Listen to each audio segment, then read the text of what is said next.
metodología, la evaluación, etcétera, etcétera, todo esto, ya sí que entramos los docentes a participar mucho más activamente en el diseño de toda esta parte de la programación.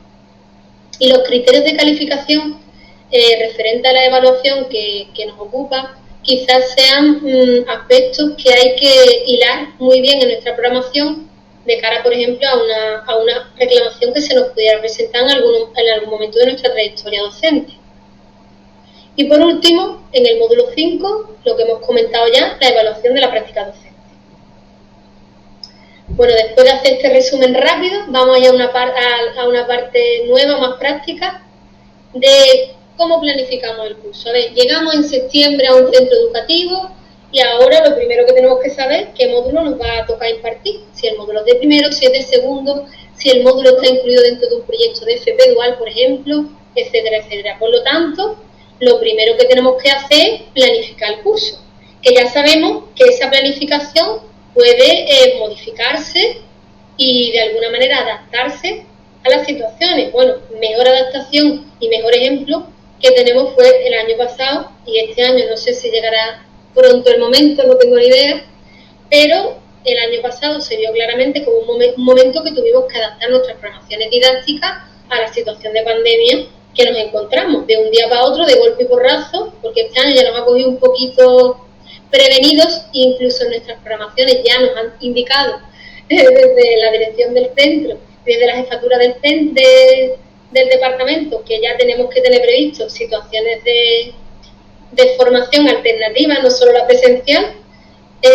Por lo tanto, pero el año pasado nos cogió a todo el mundo totalmente imprevisto, ¿no? Y tuvimos que adaptar esa programación, esos instrumentos que teníamos, esas técnicas de instrumentos que teníamos previstas, pues todo de manera virtual, porque ahí era todo virtual.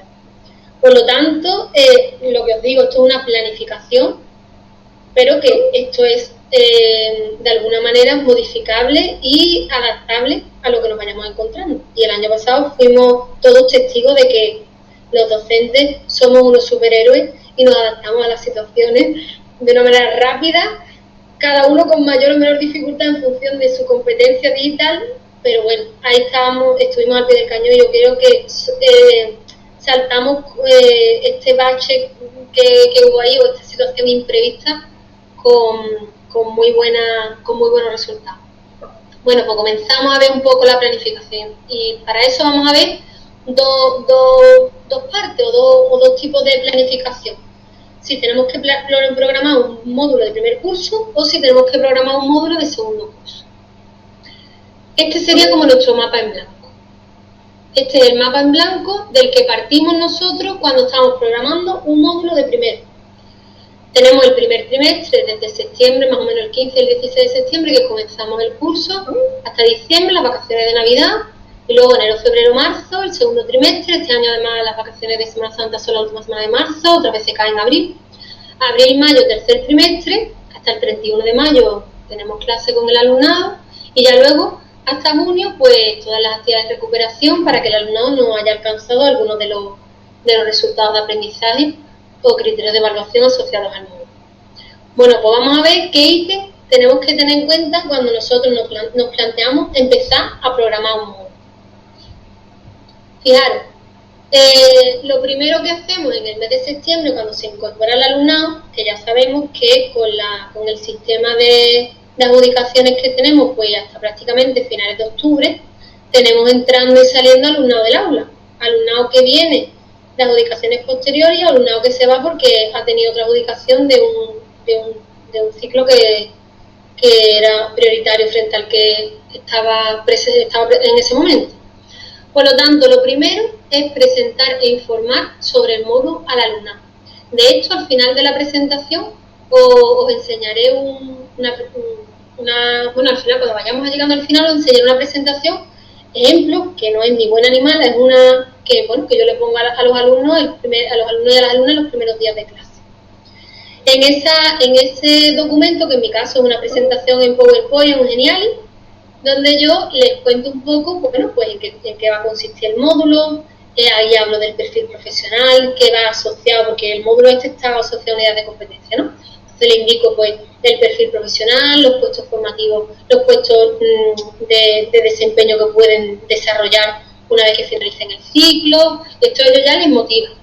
Luego también pues le comento, ¿no? Le digo que cómo está estructurado un módulo, todo lo que hemos aprendido en este curso, ¿no? Yo creo que los alumnos y las alumnas que han estado conmigo pueden dar curso de programación sin problema, porque son unos cracks en resultados, aprendizaje, criterios de evaluación, como lo que os decía. Entonces tiene que ser una presentación en la que yo le dé información al alumnado sobre el módulo, pues el horario que va a tener, las horas que tiene semanales, horas totales, lo veremos con un ejemplo, ¿vale? Los resultados de aprendizaje, ya hablaré ahí de resultados de aprendizaje, de criterios de evaluación, de criterios de calificación, de técnicas e instrumentos que vamos a utilizar a lo largo del curso, etcétera, etcétera, ¿vale? Toda esta información creo que es fundamental que los primeros días del curso se le dé al alumnado, incluso se cuelgue en la plataforma que utilicéis, por ejemplo si es la Moodle, y que se deje ahí colgado para el alumnado que va incorporándose de forma tardía por estas adjudicaciones que no terminan hasta casi octubre, hasta finales de octubre, perdón, para que tenga esa información, ¿vale? Luego otro aspecto importantísimo es registrar que ese alumno ha sido informado de toda la información que viene en el módulo, sobre todo, especialmente, del procedimiento de evaluación, ¿vale? Que incluye pues, todo lo que hemos comentado, que evaluamos, cómo y con qué y en qué momento. El tema de las recuperaciones, etcétera, etcétera, que también hablaremos de ello porque el plan de las recuperaciones, hay profesorado que las hace parcial, hace una recuperación parcial después de cada trimestre. Hay profesorado que no hace recuperaciones parciales porque la normativa solo nos obliga a hacer evaluaciones finales y subidas de nota, en el caso de que algún alumno no quiera mejorar su calificación, al final de todo el proceso. Es decir, las recuperaciones parciales que hacemos, las hacemos por facilitar el nivel de logro de los resultados de aprendizaje, pero que no estamos obligados a hacerlo. Porque todo esto tiene que venir recogido en nuestra programación y esto tiene que informarse los primeros días al alumno. ¿Cómo registramos de lo que este alumno se informa? Pues hay muchas maneras. Comentaba el otro día con un compañero que me decía que ya en su centro lo habían instaurado a través del IPASE. Le mandaba un documento con todos los aspectos importantes de la programación, incluida la evaluación, y esos alumnos por IPASE firmaban un recibir. Entonces de ahí quedaba constancia que el alumnado había sido informado de esos criterios o de esa información en relación al módulo. En el caso más tradicional, pues se le da un documento, se le informa al alumnado, se le pasa un documento que firman un día concreto de que han sido informados de una serie de aspectos, entre ellos, como digo, la evaluación del módulo que van a empezar a desarrollar. ¿Por qué? Porque si viene por lo que sea un inspector o una inspectora por a causa de una reclamación y le pregunta al alumnado en cuestión, ¿ustedes han sido informados de los criterios de evaluación, así como de los criterios de calificación del módulo? Y el alumnado por cualquier motivo dice que no, tú tienes un registro de que sí que han sido informados, ya sea en papel, ya sea a través del IPASE o incluso a través de un formulario de booking, que también el formulario te guarda cuándo y en qué momento y qué alumno ha cumplimentado ese cuestionario. Luego el tema de la publicación, lo que os decía, que esté accesible en todo momento. Ahora con las nuevas tecnologías pues es fácil publicar ese documento en el aula virtual que tengáis habilitada para vuestro módulo. Esto ya que hemos dicho. Luego el tema de la evaluación inicial. Entre septiembre y octubre, normalmente la primera semana de octubre, los primeros 15 días, de septiembre y al principio de octubre se hace la evaluación inicial. Fijaros, la evaluación inicial, yo también la primera vez que llegué al centro me dijeron, tienes que hacer una evaluación inicial. Me pasaron un cuestionario en relación a contenidos del módulo y yo los pasé al alumno, algunos sabían más, tenían conocimientos previos, otros no, pero realmente la evaluación inicial es una herramienta muy potente a la hora de programar, de desarrollar nuestra programación. ¿Por qué? Porque ahí no solo podemos conocer qué conocimiento previo tiene el alumnado en relación a los contenidos y a los resultados de aprendizaje que tiene que lograr del módulo que nosotros vamos a impartir en ese grupo y en ese curso, sino que además también me puede dar información sobre los intereses, sobre las perspectivas que tiene el alumnado, sobre su formación o experiencia laboral previa, sabiendo también que a la formación profesional llega una heterogeneidad de alumnado brutal. Por lo tanto, esta información también nos puede permitir que nuestra programación se adapte más al grupo clase y al contexto educativo al que nos vamos a enfrentar a lo largo de todo el curso. Luego, si utilizamos una plataforma virtual, ya sea Moodle, Google Classroom, la que sea, ¿vale?, la que cada uno tenga articulada en su centro, tendremos que explicar el funcionamiento de esa plataforma, cómo nosotros vamos, de qué periodicidad o de qué manera va a funcionar esa plataforma, si pues, los lunes vamos a subir la planificación de la semana, cómo va a estar distribuida en carpetas, etcétera, etcétera. Y también en esa primera parte del trimestre tenemos que hacer la elaboración de nuestras programaciones didácticas, que es precisamente por lo que estamos aquí. Otro de los aspectos que aparecen aquí abajo, que vamos a desarrollar a través del primer trimestre y que se va a repetir al resto de los trimestres, pues desarrollar las unidades didácticas previstas, los RA, y aplicar las técnicas, poner en práctica las técnicas e instrumentos que tengamos establecidas en nuestra programación para evaluar cada uno de los criterios de evaluación, y luego daremos una calificación informativa. Esto es importante. Las calificaciones parciales, es decir, la calificación que damos en la primera evaluación en diciembre, la segunda evaluación en este caso en marzo, antes de o cuando tenga establecido el centro, y en el tercer trimestre, porque estamos en un módulo de primero, son calificaciones informativas, es decir, informan sobre el proceso de aprendizaje o la evolución y el proceso de aprendizaje de nuestro alumnado, pero no es una calificación final, porque la calificación, digamos, que tiene validez es la final que se da en junio.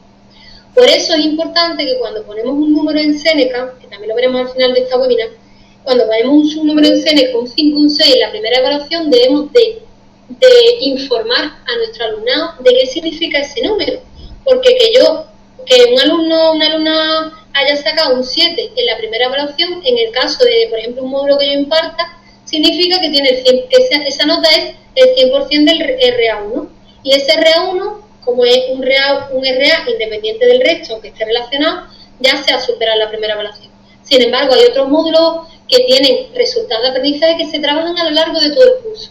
Por lo tanto, las notas que vamos dando son notas que tienen que tener una leyenda, por decirlo de alguna manera, tienen que tener una traducción. Que ese número que aparece en Seneca significa, pues, por ejemplo, que es la nota de un RA completo, o que es la nota de parte del RA1 y parte del RA2. Toda esa información tenemos que darle al alumno cuando le damos una calificación informativa. No solo el número, porque el número realmente nos dice poco. Es como cuando decimos, tengo un kilo. ¿Un kilo de qué? No es lo mismo tener un kilo de naranja que un kilo no sé, un kilo de neumáticos de coche. No es lo mismo, ¿no? Entonces tenemos que decir la parte, digamos, la magnitud, que sería el 5, el 6 y el 7, pero también el significado de esa magnitud. Luego ya en el segundo y el tercer trimestre se repite prácticamente lo mismo que hemos visto en el primero. Desarrollamos las unidades que tengamos previstas, los RA asociados, técnicas de instrumento y la calificación. Y es ya en el segundo trimestre donde ya podemos hablar de recuperaciones parciales en el caso que la tengamos contemplada, e incluso actividades complementarias extraescolares. A ver, las actividades complementarias extraescolares se pueden hacer en cualquier momento del curso.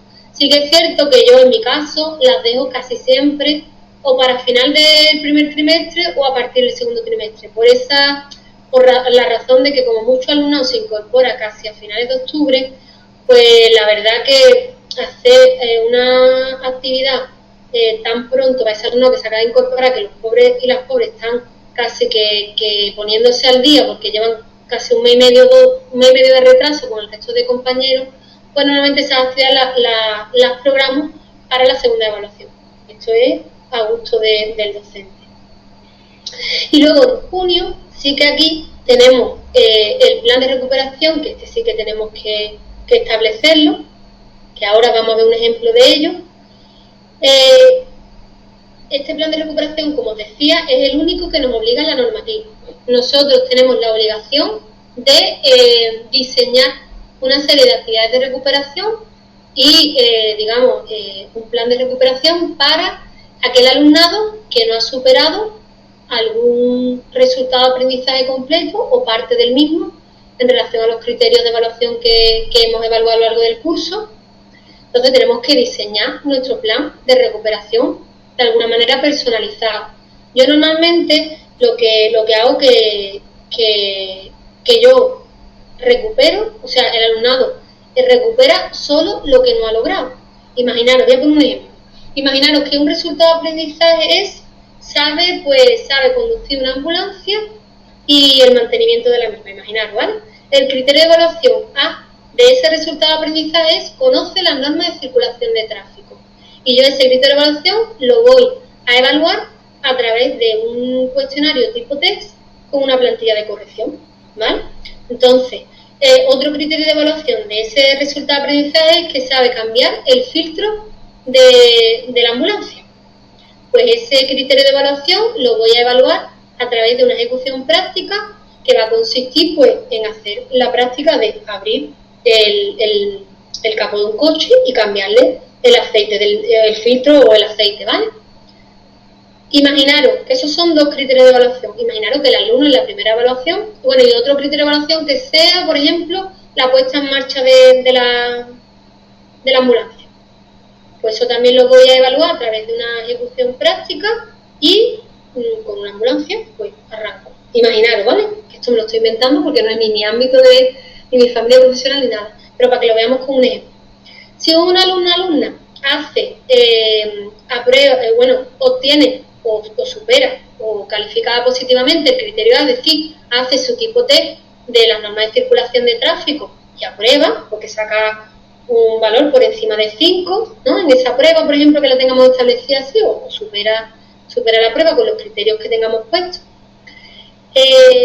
¿Vale? Pero luego, por ejemplo, no sabe cambiar el filtro. Ese lo ha suspendido. Ese criterio no lo ha alcanzado. En junio, ¿yo qué voy a evaluarlo otra vez? De las normas de circulación, si eso ha sacado un 10 en ese criterio. Yo tendré que recuperar aquello que el alumno o alumna todavía no ha logrado, que es que cambie el aceite o el filtro de una ambulancia, o por ejemplo que cambie una rueda. Por lo tanto, los planes de recuperación tienen que ir dirigidos al alumnado, a una evaluación personalizada del alumnado, que de alguna manera recupera aquello que no ha alcanzado, porque muchas veces pecamos los docentes de volver a evaluar lo que ya ha sido evaluado y alcanzado.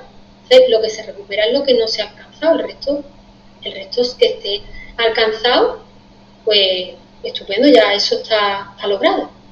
Os voy a poner un ejemplo, voy a compartir con vosotros la pantalla, ¿vale? Os voy a poner un ejemplo de una herramienta de evaluación de un plan de recuperación, porque también otras veces, también me ha pasado a mí a los primeros inicios de clase que yo tenía alumnos o alumnas que no venían nunca y luego llegaban en junio, le poníamos a lo mejor un examen tipo test y aprobaban.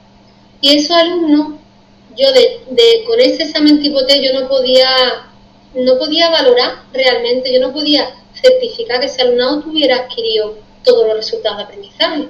Por lo tanto, me di cuenta que los instrumentos, por decirlo, las herramientas de evaluación o el plan de recuperación que yo estaba estableciendo no era lo más acorde a lo que estaba evaluando o a lo que tenía que evaluar.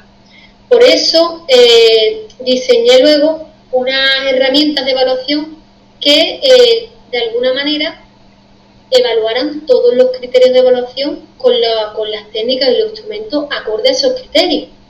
Como decía, un tipo test de las normas de circulación no me indica nada si ese alumno sabe cambiar la rueda de una ambulancia, ¿vale?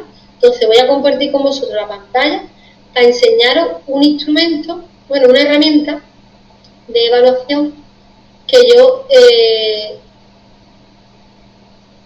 usado con mi alumna, ¿vale? Lo voy a poner para que lo veáis. Mira, a ver si se carga y lo vemos, ¿vale?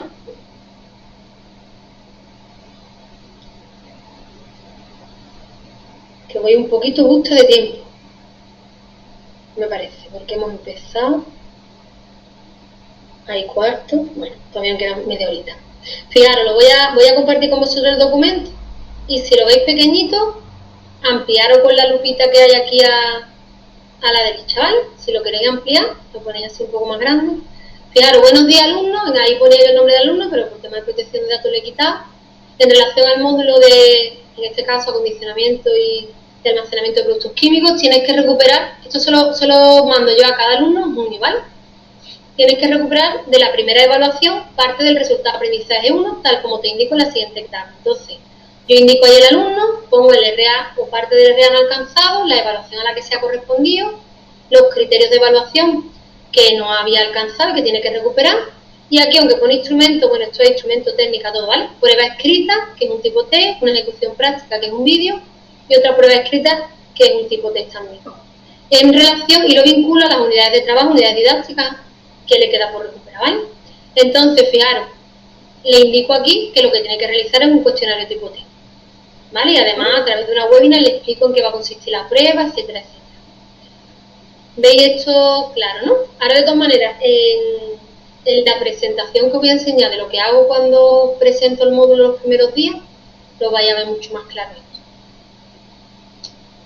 Voy a seguir por donde iba, que al salir de la presentación se me modifica esto.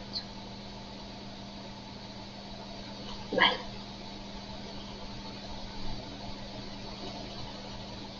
Seguimos por aquí, ¿vale? Ok. Lo que os decía, esto que os comento de los planes de recuperación tenéis que definirlo muy bien en vuestra programación didáctica, de forma que vosotros determinéis cómo vais a plantear la recuperación. Es decir, que eso lo vamos a ver también los criterios de calificación, pero es decir, cómo vais a vosotros a considerar o qué vais a determinar para la recuperación. Os voy a enseñar otro documento que también es muy interesante para que podáis ver esto que os digo, una herramienta de evaluación de todo el curso completo de un alumno que no ha venido nunca a clase, que es una cosa un poco contradictoria. ¿Por qué? Porque nos hablan de evaluación continua, pero luego la ley nos obliga a hacer una evaluación final. Puede ser un poco incongruente, pero es lo que nos dice la normativa, y como nosotros tenemos que cumplir la normativa, pues ahí, independientemente que nos parezca bien o mal, voy a compartir con vosotros este documento, ¿vale? Fijaros, este es un documento de recuperación que yo he aplicado en mi alumnado en el curso de 18-19. Mira, este es un alumno, el caso es que es un alumno que no ha asistido a clase regularmente y no alcanza ningún resultado de aprendizaje. Entonces, en este caso, yo no le puedo poner al alumno un cuestionario tipo T, ya está, porque es que hay muchos criterios de evaluación que son más vinculados al saber hacer, procedimentales y no conceptuales, que yo lo puedo evaluar con una prueba escrita. Entonces, fijaros, lo que yo le digo al alumno, como ya ha sido informado previamente, necesitas alcanzar los resultados de aprendizaje para obtener calificación positiva en el módulo tal, ¿no? Que es el que estamos viendo. Para ello se ha diseñado este instrumento, que hablamos de herramienta de instrumento algo más amplio, ¿vale? Fijaros, la actividad evaluable. Este alumno que tiene todos los resultados de aprendizaje, si podéis ver aquí, todos pendientes de alcanzar y todos los criterios de evaluación asociados, por tanto, tiene que realizar una prueba escrita, 2 prácticas de laboratorio y una exposición oral, que van a estar basados precisamente en estos criterios de evaluación. Por lo tanto, el alumno se le entrega este documento y se le indica la fecha, que ahora lo vamos a ver también.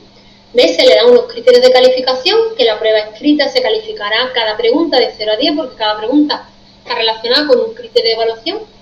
Las prácticas de laboratorio también de 0 a 10, cada práctica tendrá todo lo necesario, una exposición oral, etcétera, etcétera. Fijaros.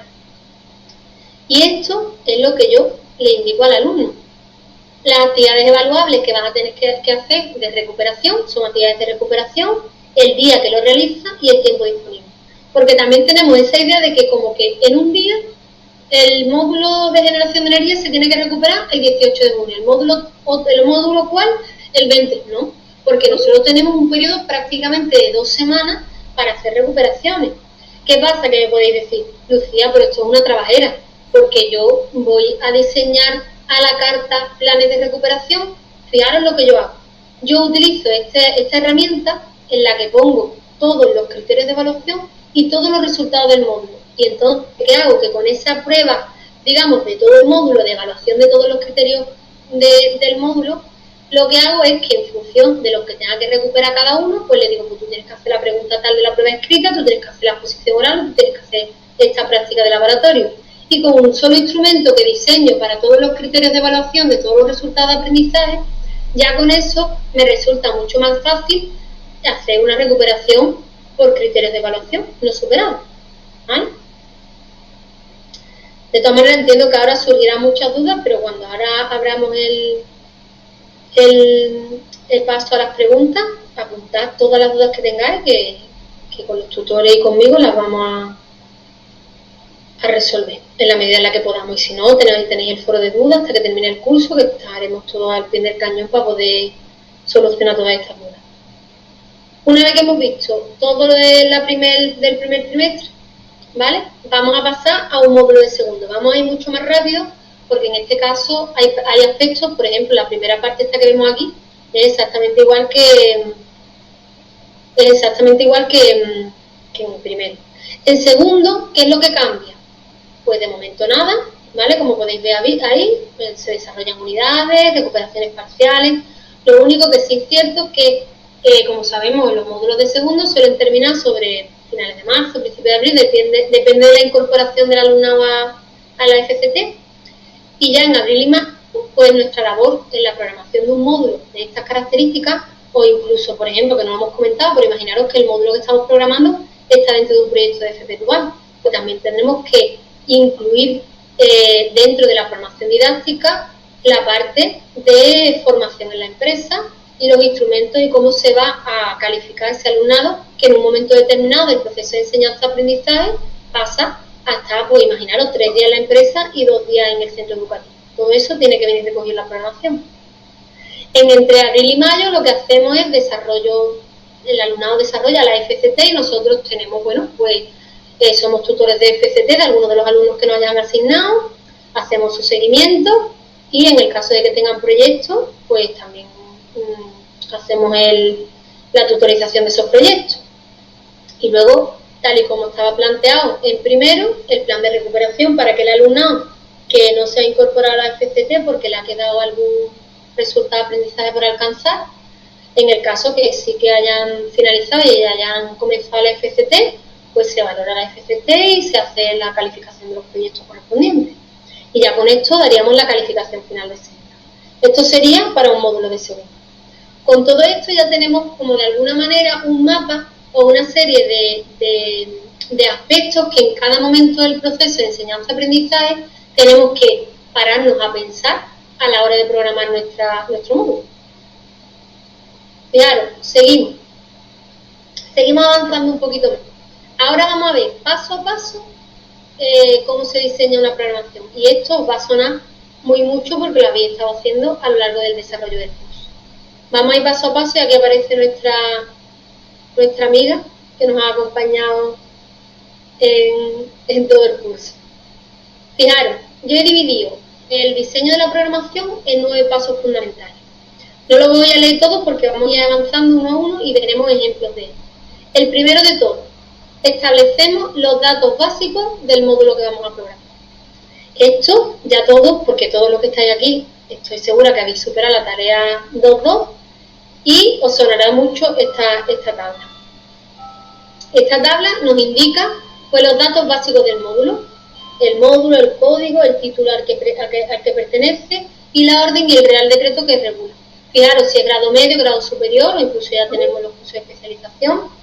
Y luego si el curso, ya hemos visto que no es lo mismo programar un módulo de primero que de segundo, que tenemos que tener en cuenta algunas variantes, y si el módulo está asociado a unidades de competencia.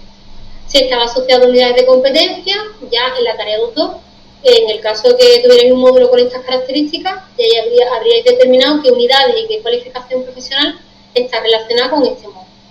Esta parte la pasamos rápido porque ya la hemos hecho todos en el curso. El siguiente punto, localizamos y copiamos los objetivos generales y las competencias profesionales, personales y sociales que están asociadas al módulo.